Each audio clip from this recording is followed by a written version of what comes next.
Nama Syekh Abdul Qodir seperti Ismul Adzam.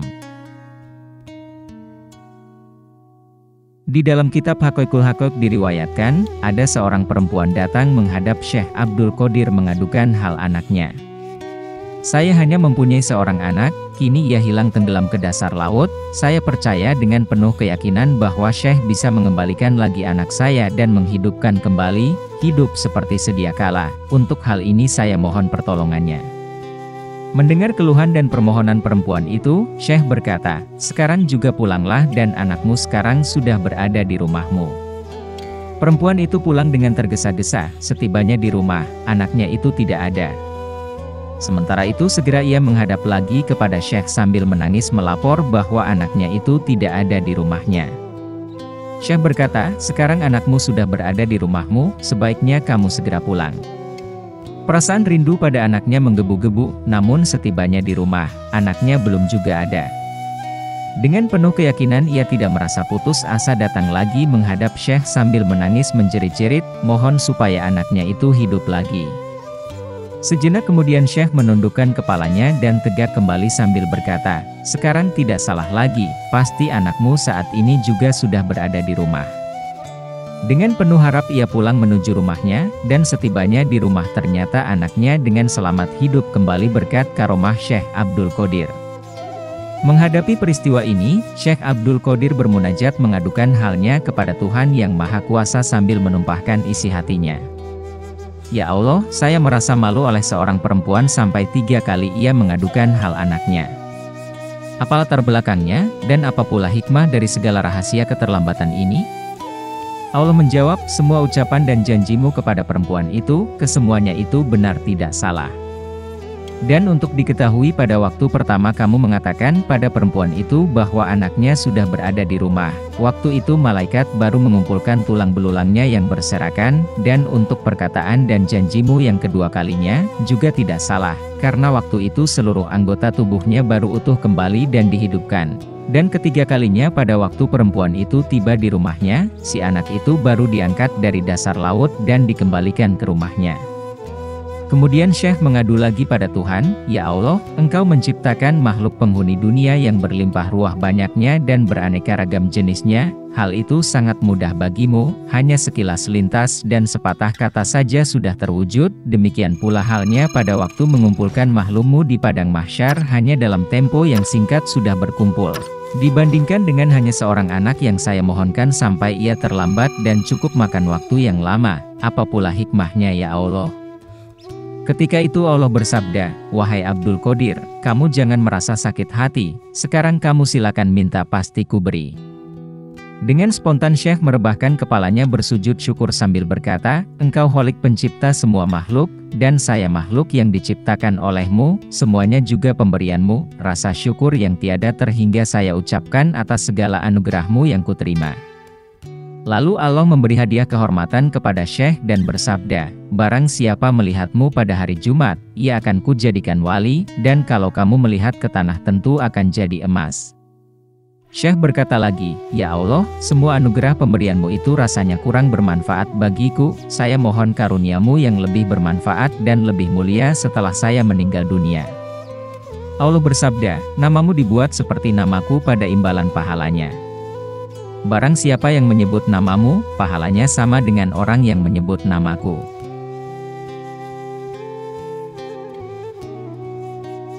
Para pengikut Syekh Abdul Qadir Al-Jilani semua mati dalam keadaan bertaubat.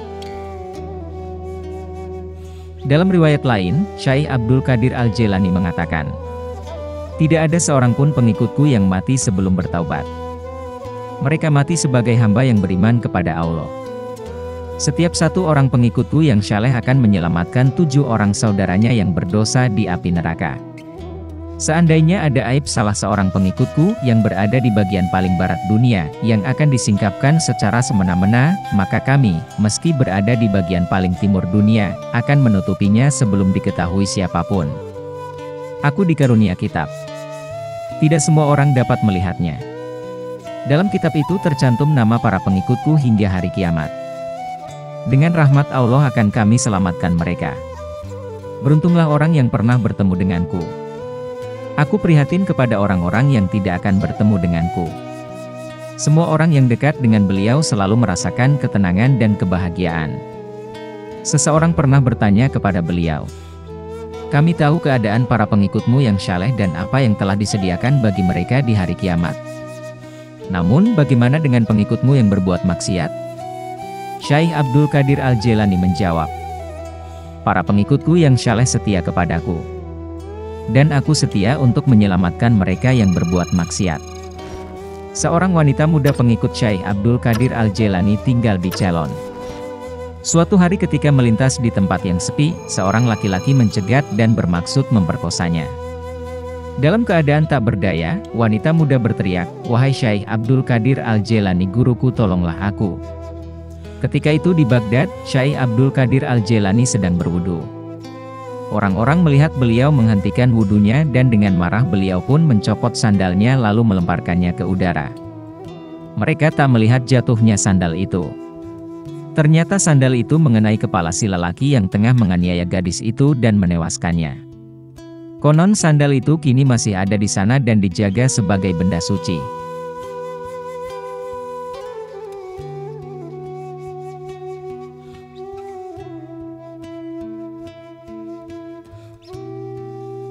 Syekh Abdul Qadir menghidupkan orang yang sudah mati dalam kubur. Dalam kitab Asrarut Thalibin diriwayatkan, Syekh Abdul Qadir pada waktu melewati suatu tempat, beliau bertemu dengan seorang umat Islam sedang hangat bersilat lidah, berdebat dengan seorang umat Nasrani. Setelah beliau mengadakan penelitian dan pemeriksaan yang seksama apa yang menjadi sebab sehingga terjadi perdebatan yang sengit itu, kata seorang muslim, "Sebenarnya kami sedang membanggakan nabi kami masing-masing, siapa di antara nabi kami yang paling baik?" Dan saya berkata padanya, "Nabi Muhammadlah nabi yang paling utama." Kata orang Nasrani, "Nabi Isalah yang paling sempurna." Syekh bertanya kepada orang Nasrani, "Apa yang menjadi dasar dan apa pula dalilnya kamu mengatakan bahwa Nabi Isa lah lebih sempurna dari nabi lainnya?" Lalu orang Nasrani itu menjawab, "Nabi Isa mempunyai keistimewaan, beliau menghidupkan kembali orang yang sudah mati." Syekh melanjutkan lagi pertanyaannya, "Apakah kamu tahu aku ini bukan nabi, aku hanya sekedar pengikut dan penganut agama Nabi Muhammad?" Kata orang Nasrani, "Ya benar, saya tahu."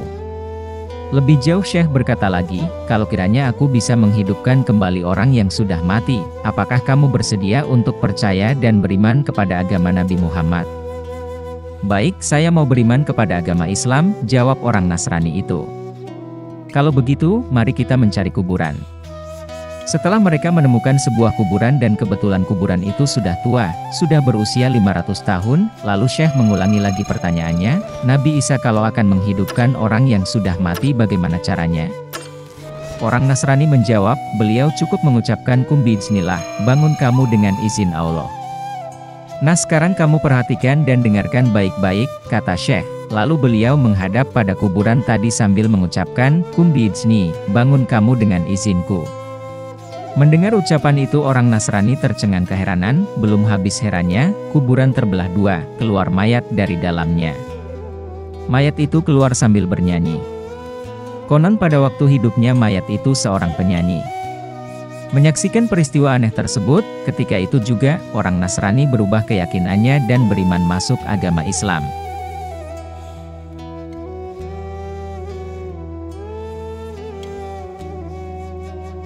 Aminnya para malaikat didengar saat Syekh Abdul Qadir Al-Jailani mengimami sholat.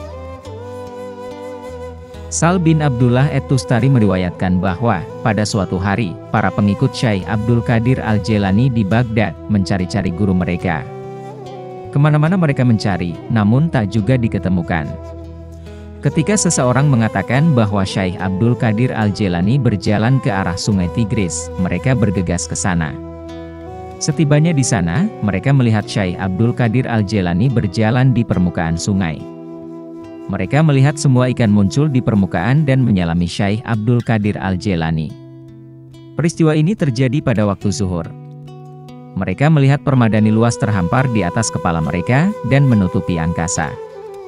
Pada permadani itu tertulis ayat dengan tinta emas dan perak, "Ingatlah, sesungguhnya para wali Allah itu tidak ada kekhawatiran terhadap mereka, dan tidak pula mereka bersedih hati."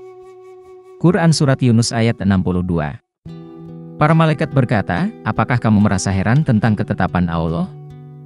Itu rahmat Allah dan keberkahannya, dicurahkan atasmu hai Ahlul Bait. Sesungguhnya Allah Maha Terpuji lagi Maha Pemurah. Quran Surat Hud ayat 37. Layaknya permadani terbang Nabi Sulaiman alaihi salam, permadani itu terbang melayang lalu turun ke tanah. Dengan rasa takjub, tenang dan tentram, orang-orang berjalan menuju permadani itu.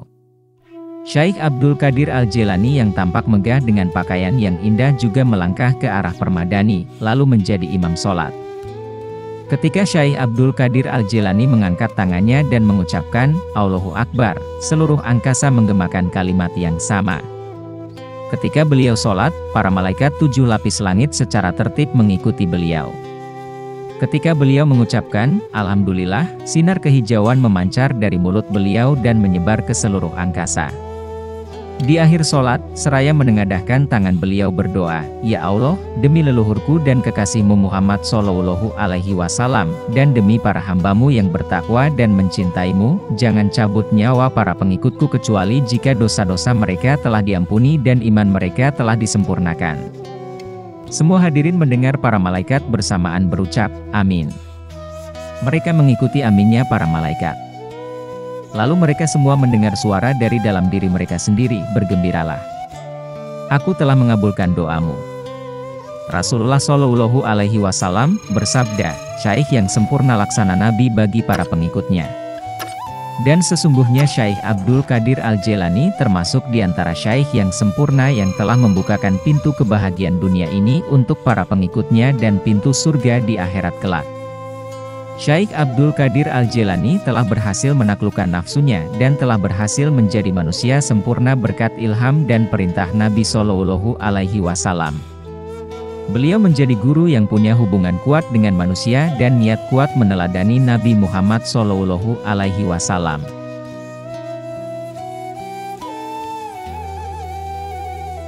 Syekh Abdul Qadir merebut ruh dari malakul maut.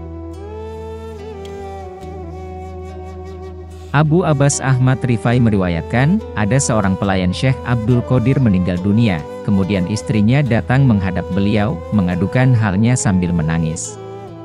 Maka terbitlah belas kasihan dalam hati beliau, karena ratap tangis itu.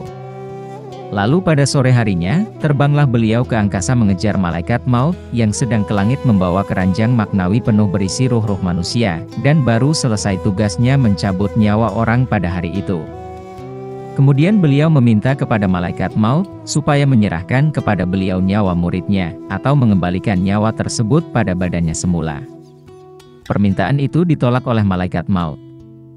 Karena penolakan itu, beliau merebut dan menarik keranjang maknawi, maka tumpahlah semua nyawa yang ada dalam keranjang, nyawa-nyawa itu pun kembali ke jasadnya masing-masing. Menghadapi peristiwa ini malaikat dengan segera mengadukan halnya kepada Tuhan Yang Maha Esa, Ya Allah, Engkau mengetahui tentang kekasihmu dan walimu Abdul Qadir. Allah bersabda, memang benar, Abdul Qadir itu kekasihku, karena tadi nyawa pelayannya tidak kamu berikan, akibatnya seluruh ruh itu terlepas, dan sekarang kamu menyesal karena kamu tidak memberikannya.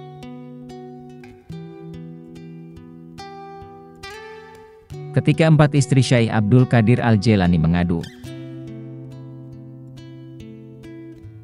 Syekh Abdul Qadir Al-Jilani memiliki 4 orang istri, yang semuanya sangat setia dan taat kepada beliau. Dari keempat istri beliau, Syekh Abdul Qadir Al-Jilani memiliki 49 anak, 27 laki-laki dan 22 perempuan. Suatu hari, istri-istri beliau mendatangi beliau dan berkata, Wahai pemilik akhlak yang mulia, anak bungsumu wafat, dan kami tak melihatmu menangis atau bersedih. Tidakkah kau menyayangi orang yang menjadi bagian dari dirimu? Kami sangat berduka, tetapi engkau tetap sibuk dengan urusanmu, seakan-akan tak ada yang terjadi. Kau adalah pemimpin, pembimbing dan harapan kami di dunia maupun di akhirat. Tetapi, hatimu sekeras itu, bagaimana kami dapat bersandar kepadamu di hari kiamat dan berharap kau dapat menyelamatkan kami? Syekh Abdul Qadir Al-Jilani menjawab, sahabat-sahabatku tercinta, jangan pernah mengira hatiku keras. Aku mengasihi orang kafir karena kekafiran mereka. Aku mengasihi anjing yang menggigitku dan berdoa kepada Allah agar tidak menggigit orang lain di mana mereka akan melemparinya dengan batu. Tidaklah kalian tahu bahwa aku mewarisi kasih sayang dari orang yang telah diutus Allah sebagai rahmat bagi semesta alam. Para istri beliau berkata, engkau mengasihi bahkan kepada anjing yang menggigitmu, tetapi mengapa engkau tak menunjukkan rasa iba atas anakmu yang telah dipenggal pedang kematian? Syekh Abdul Qadir Al-Jilani berkata, duh sahabat-sahabatku yang malang, kau menangis karena berpisah dengan anak yang kau cintai. Kau melihat anakmu dalam mimpi duniawi, dan kau kehilangan dia dalam mimpi yang lain. Allah berfirman, dunia ini adalah mimpi. Dunia ini adalah mimpi bagi orang-orang yang tidur. Sementara aku tetap terjaga. Aku melihat anakku ketika ia berada dalam lingkaran waktu. Kini ia telah keluar dari lingkaran itu. Aku masih melihatnya, dan ia tetap bersamaku. Ia sedang bermain di dekatku persis seperti saat-saat sebelumnya. Ketahuilah, jika kau melihat dengan mata hati, baik dalam keadaan hidup maupun mati, kebenaran tidak akan pernah hilang.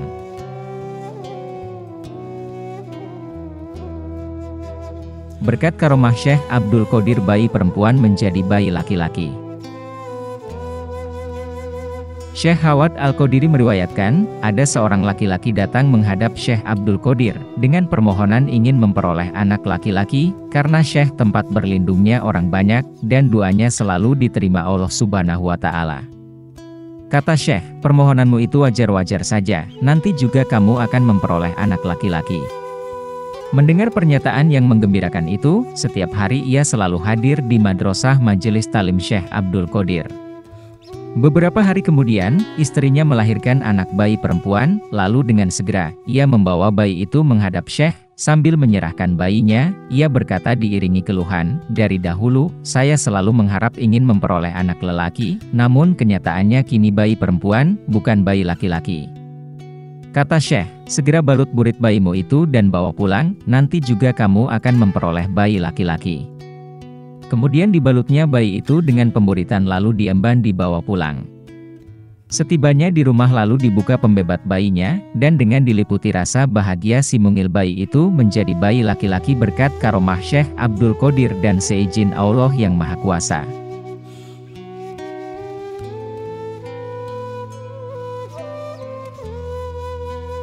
Diselamatkannya orang yang fasik, karena menjawab Syekh Abdul Qadir kepada malaikat Munkar Nakir.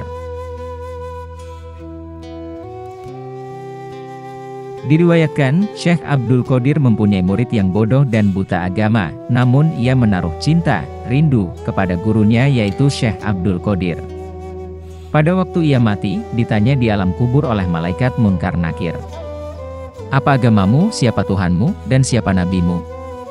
Si mayat menjawab, saya tidak tahu, yang saya ketahui hanya guruku Syekh Abdul Qadir, beliaulah yang sangat kucintai.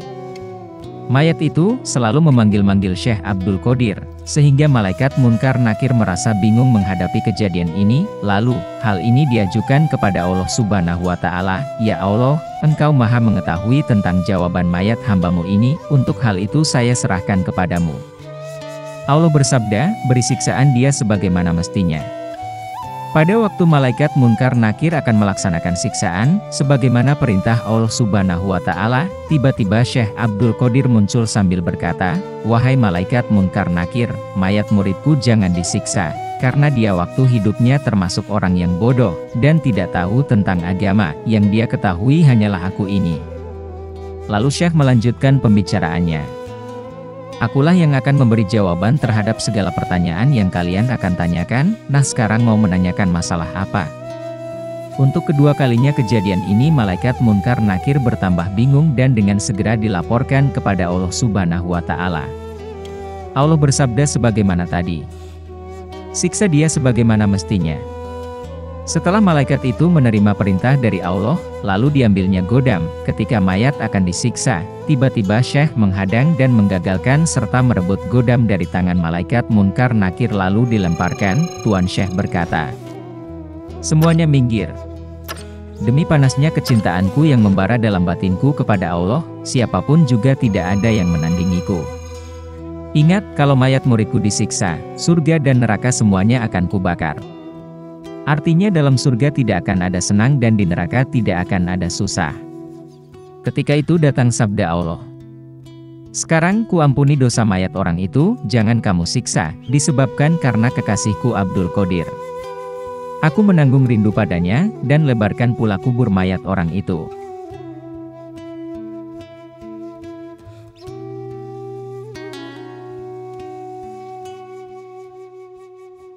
Godaan setan kepada Syekh Abdul Qadir Al-Jailani.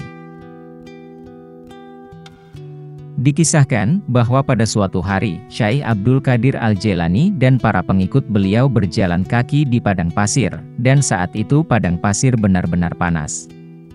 Syekh Abdul Qadir Al-Jailani bercerita, "Aku merasa sangat lelah dan dahaga. Para pengikutku berjalan di depanku. Tiba-tiba sekumpulan awan muncul di atas kepala, seperti payung yang melindungi kami dari terik matahari. Di depan kami muncul sebuah mata air yang jernih, dan sebatang pohon kurma penuh dengan buah yang telah masak. Lalu, muncullah cahaya yang lebih terang dari matahari.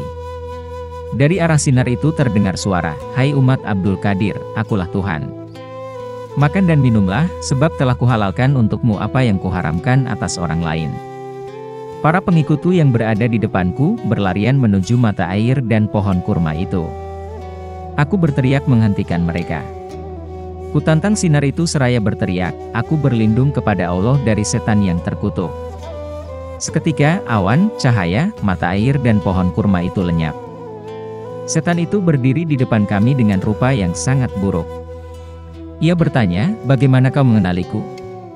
Kukatakan pada setan terkutuk yang telah diusir dari rahmat Allah itu, firman Allah bukanlah dalam bentuk suara yang dapat didengar telinga. Selain itu, aku tahu hukum Allah bersifat tetap dan berlaku atas semua orang. Dia takkan mengubahnya, atau menghalalkan yang haram bagi sekelompok orang yang disukainya." Mendengar ucapanku, kemudian setan itu menyeru, "Hai Abdul Qadir, aku telah memperdaya 70 nabi dengan muslihat ini.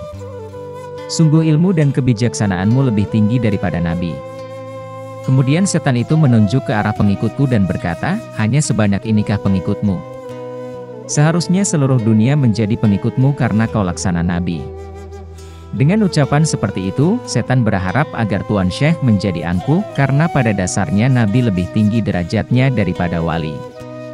Akan tetapi Tuan Syekh Abdul Qadir tidak terpedaya oleh tipu muslihat dari setan yang terkutuk itu. Lalu Syekh Abdul Qadir Al-Jailani berkata, "Aku berlindung darimu kepada Allah yang maha mendengar lagi maha mengetahui.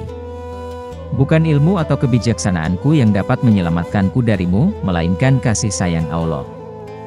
Syekh Abdul Qadir Al-Jailani memandang bahwa segala sesuatu berasal dari Allah.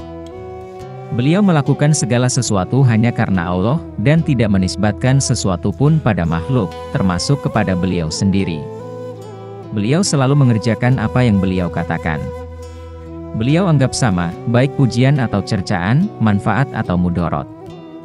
Ilmu beliau luas dan kebijaksanaan tinggi. Bagi beliau, orang berilmu dan tak mengamalkan ilmunya laksana keledai yang membawa buku. Syekh Muzaffar Mansur bin Al-Mubarak Al-Wasidhi dan ilmu filsafatnya.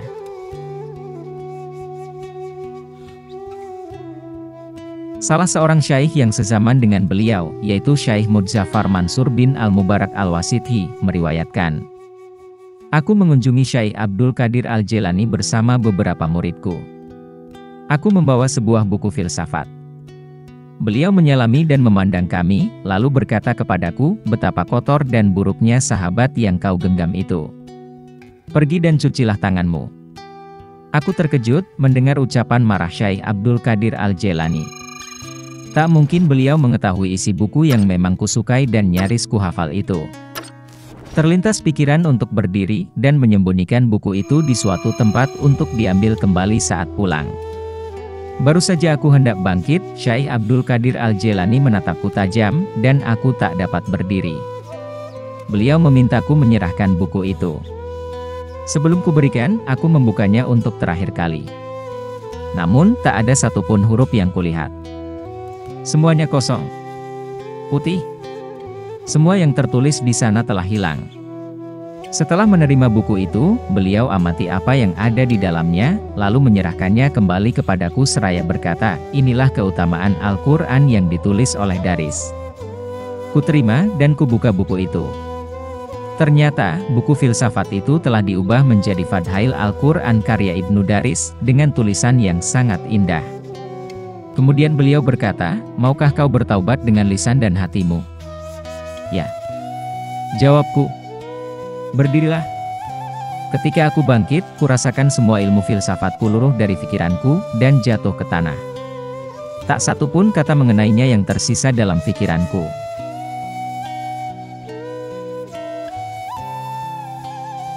Ulama-ulama besar mengakui keagungan Syekh Abdul Qadir Al-Jailani. Imam Adz-Dzahabi, seorang ahli tafsir terkemuka menyebutkan, karomah Syekh banyak dan jelas. Ibnu Rajab, ahli hadits mazhab Hambali yang salah satu bukunya saya terjemahkan menjadi Setahun Bersama Nabi diterbitkan Pustaka Hidayah, sekitar 1000 halaman, menyebut Syekh sebagai teladan orang-orang marifat, pemimpin para syekh dan dikaruniai makam dan karomah. Imam Al-Is bin Abdus Salam, ulama besar mazhab Syafi'i menyatakan, tidak ada karomah yang dinukil kepada kami secara mutawatir, kecuali karomahnya Syekh Abdul Qadir Jailani.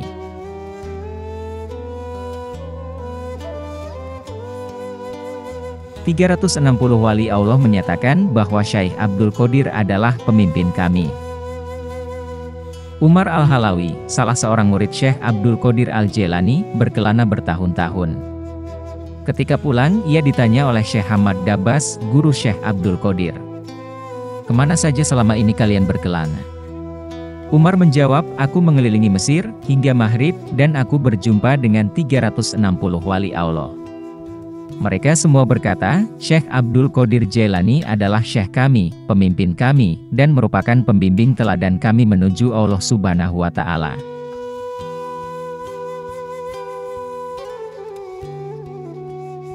Ujian dari seekor ular. Pada suatu hari, di majelis Syekh Abdul Qadir Al-Jailani beserta murid-muridnya yang lain. Tiba-tiba, muncul seekor ular besar di pangkuan Tuan Syekh. Maka, orang ramai yang hadir di majelis itu pun berlari tunggang langgang, ketakutan. Tetapi Tuan Syekh hanya duduk dengan tenang saja. Kemudian ular itu pun masuk ke dalam baju Tuan Syekh, dan telah merayap-rayap di badannya. Setelah itu, ular itu telah naik pula ke lehernya. Namun, Tuan Syekh masih tetap tenang dan tidak berubah keadaan duduknya. Setelah beberapa waktu berlalu, turunlah ular itu dari badan Tuan Syekh, dan ia telah seperti bicara dengan Tuan Syekh Abdul Qadir Al-Jailani. Setelah itu, ular itu pun gaib. Kami pun bertanya kepada Tuan Syekh Abdul Qadir Al-Jailani tentang apa yang telah dipertuturkan oleh ular itu. Menurut beliau, ular itu telah berkata bahwa dia telah menguji wali-wali Allah yang lain, tetapi dia tidak pernah bertemu dengan seorang pun yang setenang dan sehebat Syekh Abdul Qadir.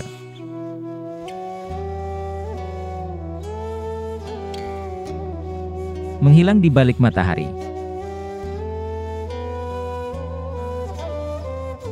Pengasuh Syekh Abdul Qadir Al-Jailani menceritakan bahwa sewaktu beliau masih kecil, seringkali ketika dia menggendong sang Syekh, mendadak beliau sudah tidak ada lagi di tangannya. Dia mengatakan bahwa kemudian dia melihat Syekh Abdul Qadir Al-Jailani terbang ke langit dan bersembunyi di balik cahaya matahari. Ketika Syekh Abdul Qadir Al-Jailani sudah dewasa, sang pengasuhnya mengunjunginya dan bertanya, apakah beliau masih sering melakukan hal yang dulu sewaktu kecil beliau lakukan. Kemudian Syekh Abdul Qadir Al-Jailani menjawab, "Itu dulu ketika aku masih kecil, dan pada waktu itu aku masih lemah, maka aku bersembunyi di balik matahari, namun kini daya dan kekuatanku telah sedemikian besar, sehingga bila 1000 matahari datang, pasti mereka semua akan bersembunyi di balik diriku."